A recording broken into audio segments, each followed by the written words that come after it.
रियासती वज़ीर बल्दी नज़्म व नस्क व IT KT रामाराव ने कहा कि उर्दू किसी एक मजहब की ज़बान नहीं है। आपके और हमारे दादा ने उर्दू ज़बान सीखी थी और उन्होंने उर्दू मीडियम से ही तालीम हासिल की। वो रवानी के साथ उर्दू बोलते और लिखते पढ़ते थे। दरहकीकत उर्दू किसी एक मजहब की ज़बान नहीं है, लेकिन बाज़ लोग एक मजहब को निशाना बनाते हुए गलत सलूक कर रहे हैं। रियासती वज़ीर ने हैदराबाद के मज़ाफ़ात में वाक़े बहादुरपल्ली में सरकारी जूनियर कॉलेज का इफ्तिताह अंजाम दिया।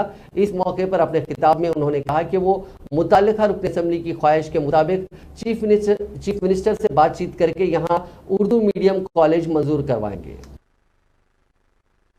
ఇంగ్లీషు తెలుగు ఈ వ్యత్యాసం మాకు తెలియదు. ఎవరు ఏ భాష నేర్చుకోవాలన్న కుతూహలం ఉంటే వారికి అవకాశాలు కల్పించాల్సింది బాధ్యత ప్రభుత్వం. అందుకే నేను అక్కడ కూడా కోరుతాను, గౌరవ ముఖ్యమంత్రి గారికి కూడా మేమందరం కలిసి విజ్ఞప్తి చేస్తాం.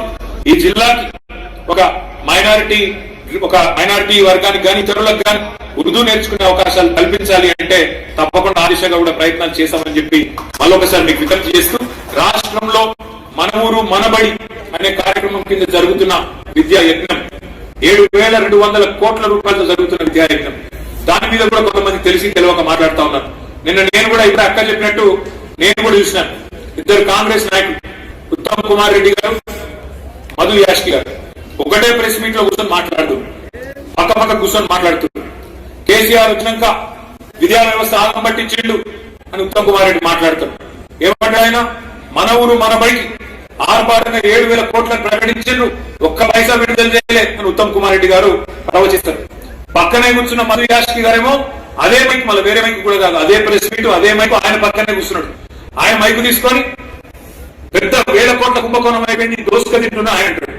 ఒక పైసా విడుదల చేయలేదు నువ్వే అంటావు, పక్కన కూర్చున్నాడు. ఇతరుల పక్కన కూర్చున్నాడు 1,000 కోట్ల కుంభకోణం అయిపోయిందని వాళ్ళే అంటారు. వాళ్ళకే శృతి లేదు, వాళ్ళకే ఏం మాట్లాడాలో తెలియదు. ఇట్లా మిడిమిడి జ్ఞానంతో అరకుర మరి జ్ఞానంతో మాట్లాడే ప్రతిపక్ష పార్టీలకు వాళ్ళందరికీ నేను చేసే విజ్ఞప్తి, తెలంగాణ రాష్ట్రం ఏర్పడిన తర్వాత